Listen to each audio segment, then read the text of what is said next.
नमस्कार, सत श्री अकाल, गुड मॉर्निंग। असीजा यात्रा पोस्ट में आपका स्वागत है। आशा है आप स्वस्थ होंगे, मस्त होंगे। आज के व्लॉग की शुरुआत करते हैं गुरुद्वारा श्री हेमकुंड साहब गोविंद घाट से। सबसे पहले दरबार साहब में चलकर मत्था टेकते हैं, उसके बाद कोई और कार्य करेंगे।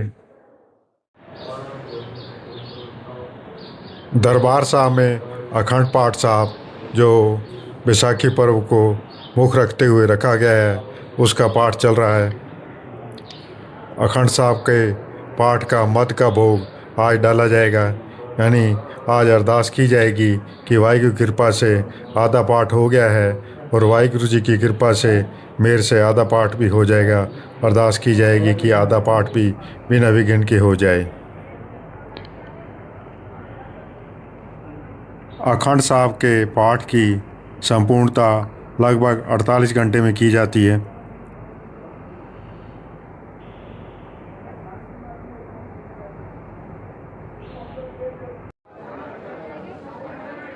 दद्दा दाता एक है, सबको देवनहार। दरबार साहब में मत्था टेकने के बाद मैं चाय पानी नाश्ते के लिए लंगर हाल में आ गया। लंगर हाल में कल की अपेक्षा ज़्यादा भीड़ है।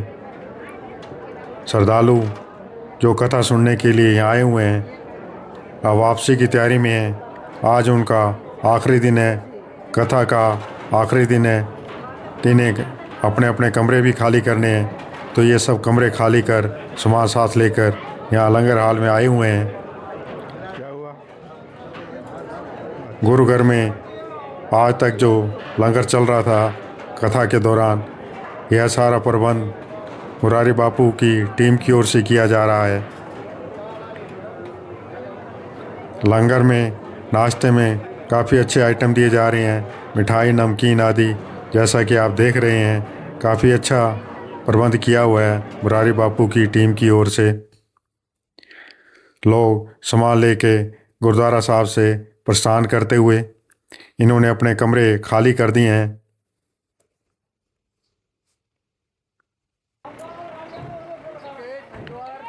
श्रद्धालु गाड़ियों में सामान रखते हुए, मैंने इनसे पूछा तो इन्होंने कहा कि हम गाड़ियों में सामान रख रहे हैं, लेकिन जाएंगे हम कथा सुनने के बाद, जो आज 12 बजे तक ही चलेगी। कल कल बहती अलकनंदा नदी बहुत ही खूबसूरत लग रही है सुबह के समय। इस समय 8 बजे हैं। 8:30 बजे मध के भोग की अरदास होगी। अपने 8:30 बजे गुरुद्वारा साहब चलेंगे, वहाँ अरदास में शामिल होंगे। श्री गुरु ग्रंथ साहिब जी महाराज आप जी के चरणों कमलों में अरदास बेनती जोदड़िए सतगुरु जी हेमकुंड इस्त्री सतसंग जत्था सतगुरु जी विकासपुरी वालों खालसे के जन्म दिहाड़े की खुशी दे विच समूह ट्रस्ट समूह सेवादारों वालों सतगुरु जी श्री अखंड पाठ साहिब जी आरंभ हुए सन जी कल रोज तो, जो कि बाणी आदि तो मध विच पहुंची है। सतगुरु जी बाणी पढ़द्या आप जी की दरदे विच सजद्या अनेका ही प्रकार की भुलां हो गई होंगी। सतगुरु जी अनजान सेवक समझ के मुआफ करना। बाणी पढ़ी लिखी सतगुरु जी सुनी सचखंड विच प्रवान करनी। गुरु ग्रंथ जी मान्यो प्रगट गुरां की दे, जो प्रभ को मिल बोच है खोज शब्द मैं ले।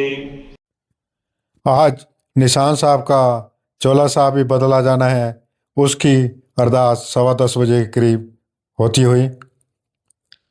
निशान साहब का चोला बैसाखी पे अवश्य ही बदला जाता है। इसके अलावा गुरुपुरब पे या अन्य किसी मौके पर भी चोला साहब बदला जा सकता है। संगतें अरदास करती हुई चोला साहब बदलने के लिए। साथ संगत जी, निशान साहब की चोला बदलने की सेवा प्रारंभ हो गई है, तो आइए दर्शन करते हैं, देखते हैं चोला साहब बदलने की पूरी रियायत मर्यादा। निशान साहब के वस्त्र बदलने के लिए एक सेवादार इस लोहे की बनी टोकरी में बैठेगा और ऊपर जाएगा। साथ में नए वस्त्र लेके जाएगा, कच्ची लस्सी लेके जाएगा। पहले पुराने वस्त्र उतारे जाएंगे, फिर उसे धोया जाएगा कच्ची लस्सी से, फिर नए वस्त्र पहनाए जाएंगे। यह रियायत मर्यादा होती है गुरु घर में निशान साहब की चोला साहब बदलने की। प्रत्येक गुरुद्वारे में निशान साहब आवश्यक होता है। यह दूर से ही यात्रियों को, अन्य श्रद्धालुओं को दिखाई दे जाता है। यह प्रतीक होता है कि यहाँ खालसे का निवास है, खालसे का गुरु घर है। इसकी शुरुआत छठे गुरु हरगोबिंद सिंह साहब ने की थी। संगतें कीर्तन करती हुई, जब भी निशान साहब या चोला साहब बदला जाता है तो कीर्तन चलता रहता है। चौपाई साहब का पाठ भी होता है, अन्य बाणी भी पढ़ी जाती है। सेवादार पुराने चोले को उतारता हुआ। निशान साहब की शुरुआत सबसे पहले छठे गुरु हरगोबिंद सिंह साहब ने 1609 में प्रारंभ की थी, जब अकाल तख्त पर निशान साहब लगाया गया था। यह निशान साहब केसरी रंग का होता है, निहंगों का नीले रंग का होता है और तिकोने आकार का होता है। निशान साहब के बीच में खंडा साहब बना होता है। यह तिकोने आकार का जरूर होता है, लेकिन हिंदुओं की ध्वजा से थोड़ा सा अलग होता है। नीला रंग वीरता और निडरता की पहचान है, तो बसंती रंग बलिदान और साहस का प्रतीक है। निशान साहब के प्रति सिख श्रद्धालुओं में अत्यंत श्रद्धा होती है। संगतें गुरबाणी का पाठ करती हुई। पुराना निशान साहब उतर गया है और इस पाइप को या आलोक स्तंभ को कच्ची लस्सी से धोने के बाद सेवादार नए वस्त्र पहना रहा है। अब वो काफ़ी नीचे उतर गया है। बहुत ही सुंदर दृश्य है। एक तरफ गगन चूमती चोटियाँ, दूसरी तरफ निशान साहब और नीचे गुरबाणी की गूंज। जुबान की जान हो, जुबान की जान हो, कि कान हो, कि कान हो, कि कान हो, कि कान हो। झूलते निशान रहे पंथ महाराज के, केसरी निशान झूलन गगना दे विच, नाम दी खुमारी रहे नैना दे विच।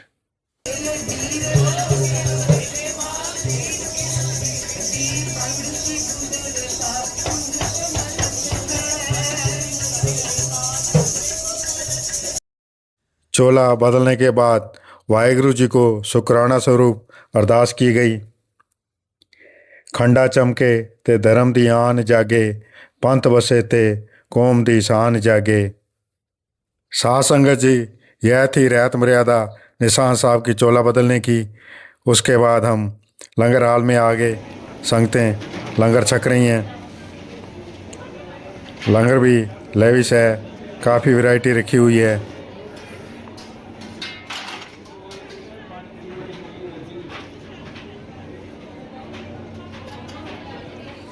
मिठाइयाँ, सब्जियाँ सब ये देसी घी में बनी हैं। यहाँ पे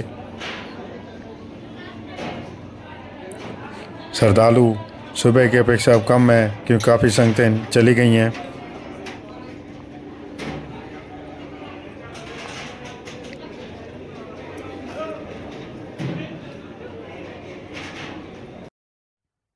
लंगर छकने के बाद मैं टहलने के लिए, माहौल देखने के लिए बाहर आ गया पुल की ओर, जहाँ से पुलना के लिए जीपें साधन जाते हैं, संगतें ऊपर जाती हैं। पुलना की सड़क निर्माणाधीन है, लगभग पूरी होने वाली है। तो आइए देखते हैं क्या प्रोग्रेस है।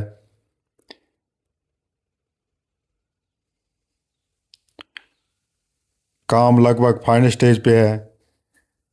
बिल्कुल नीचे तक सड़क बन चुकी है, पत्थर की बिछाई है, जिसके ऊपर मिट्टी आदि बिछाई जा रही है। डामर रोड नहीं बन रही यहाँ पे, पत्थरों को बिछा के उसके ऊपर मिट्टी लगा रहे हैं।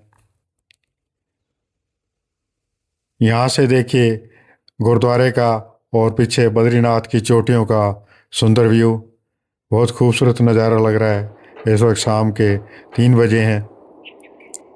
हवलदार बाबा मोहन सिंह द्वार, गुरुद्वारा श्री हेमकुंड साहब गोविंद घाट जाने का दूसरा गेट ऋषिकेश बद्रीनाथ हाईवे पे पहला गेट लगभग 800 मीटर पहले आ जाता है। यह दूसरा गेट है, यहाँ से होकर भी नीचे जाया जा सकता है। आइए चलते हैं नीचे गुरुद्वारा श्री हेमकुंड साहब गोविंद घाट।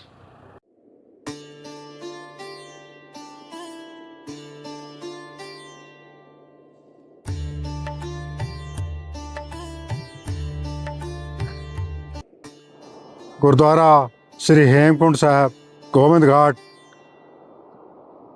पुलना गांव जाने के लिए ब्रिज और जिगजैग रोड गुरुद्वारा साहब से पीछे की साइड से लिया गया पोज। नीचे बहती कलकल करती अलकनंदा नदी। हवलदार बाबा मोहन सिंह गेट नंबर 2 से लिया गया व्यू।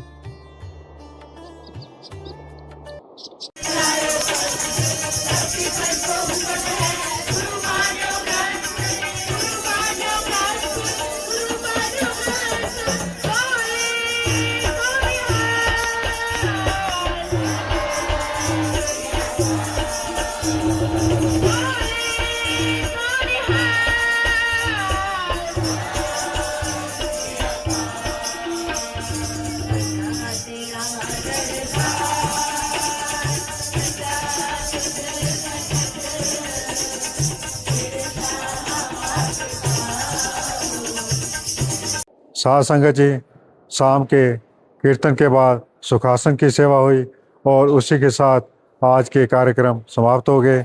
आज के वीडियो में मैंने निशान साहब के चोला साहब की सेवा के वीडियो दिखाए। आशा है आपको पसंद आए होंगे। पसंद आए तो लाइक शेयर सब्सक्राइब ज़रूर करें। इसी के साथ ये आज का व्लॉग समाप्त करते हैं। Thank you.